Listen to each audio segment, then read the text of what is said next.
Anies Baswedan dan Gus Imin, keren nih bos, senggol dong. Menurut saya anggaran yang sama akan jauh lebih optimal diberikan kepada para petani-petani untuk mereka bisa dapat pupuk yang harganya murah,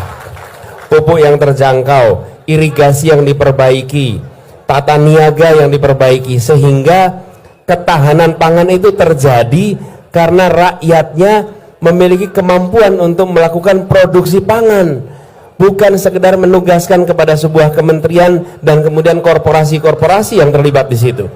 Kita melihat kita perlu memiliki bukan hanya ketahanan tapi kedaulatan pangan, dan kedaulatan itu didapat lewat kerja para petani-petani ini. Jadi saya ingin garis bawahi di sini, orientasinya bukan semata-mata mengisi kebutuhan pangan kita, tapi juga memastikan bahwa jutaan orang yang